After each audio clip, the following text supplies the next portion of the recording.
Do you ever get that nagging feeling about someone, but you just can't put your finger on why? Or maybe you've trusted someone completely, only to be let down later.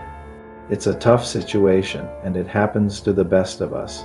We're often told to trust our gut, but what if our gut feeling is wrong? Today, we're diving deep into the art of reading people, moving beyond simple intuition to really understand who deserves our trust.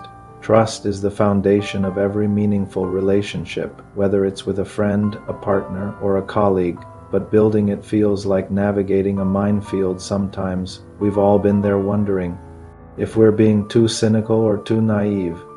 The truth is, there's a science and an art to judging character, and it's a skill you can learn. It's not about becoming a human lie detector, but about becoming a better observer of human behavior. So let's start with a common myth, that first impressions are everything. While they do matter, they're often based on biases we don't even know we have. We might be drawn to someone who reminds us of a friend, or be wary of someone who resembles a person from a past negative experience. These instant judgments are mental shortcuts, and they can be incredibly misleading. True character assessment requires us to look deeper, beyond the surface-level charm or a single awkward encounter. One of the most reliable indicators of character is consistency. How does this person behave over time and in different situations? Do their actions line up with their words? A person might say all the right things, promising support and loyalty, but what do they do when things get tough? Do they show up when you need them, or do they disappear? Talk is cheap, but consistent, positive action is priceless. Watch how they treat people they have nothing to gain from, like a waiter, a cashier, or a janitor. This reveals a lot about their core values and empathy. Next, let's talk about accountability. A person of strong character takes responsibility for their mistakes. They don't make excuses, blame others, or play the victim. When they mess up, they own it, apologize sincerely, and try to make things right. This is a huge sign of maturity and integrity. On the flip side, someone who constantly deflects blame or twists the story to paint themselves in a better light is showing you that they cannot be relied upon when it counts. They're more interested in protecting their ego than in maintaining a healthy, honest relationship.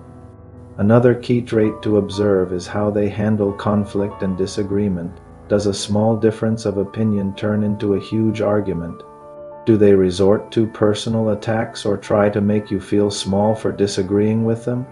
A trustworthy person can handle conflict with respect. They listen to your perspective, even if they don't agree with it. They look for a solution or a compromise, rather than just trying to win the argument. This shows that they value the relationship more than being right. Someone who can manage their emotions during a disagreement is likely to be unpredictable and unreliable in other areas of life as well. Now, let's consider empathy. Empathy is the ability to understand and share the feelings of another. It's not just about saying, "I'm sorry you're feeling that way." It's about genuinely trying to see the world from your perspective. A person with genuine empathy will celebrate your wins with you and offer real comfort during your losses. They don't make your struggles about themselves. A lack of empathy, often seen in people who are highly self-centered, is a major red flag.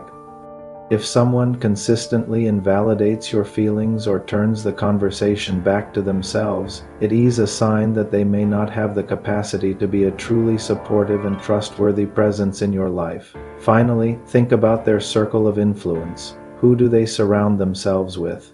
As the saying goes, you are the company you keep. If their friends are kind, supportive, and responsible, it's likely they share those values. But if their inner circle is full of drama, negativity, or questionable behavior, it's a warning sign. People are heavily influenced by their environment and the people they choose to associate with. It's not about judging their friends, but about understanding the world and the values that this person chooses to be a part of. So how do you put all this into practice? It starts with being present and paying attention. When you're with someone, really listen to what they're saying and what they're not saying. Observe their actions, especially the small ones. Notice the patterns. Don't rush to judgment, but collect information over time. Think of it like being a detective of character. Each interaction is a clue.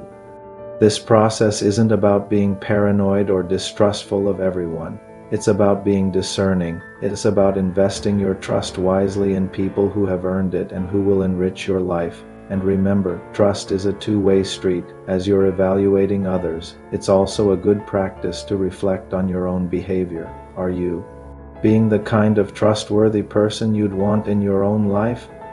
Finding the right balance between being too trusting and not trusting enough is a lifelong journey. It requires self-awareness, patience, and practice. You will make mistakes and you might get hurt sometimes. That's part of being human. But don't let bad experiences make you close yourself off from the world. Instead, use them as learning opportunities. Each experience, good or bad, helps you refine your judgment and become better at navigating the complex world of human relationships. Learning to see people for who they truly are is one of the most valuable skills you can develop. It will protect your peace, improve your relationships, and help you build a life filled with genuine, supportive, and trustworthy connections.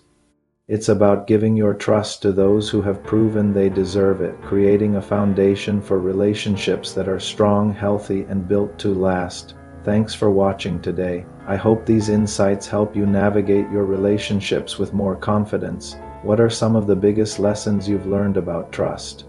Let me know in the comments below. And if you found this video helpful, don't forget to like, share, and subscribe for more content on building better relationships and a better life.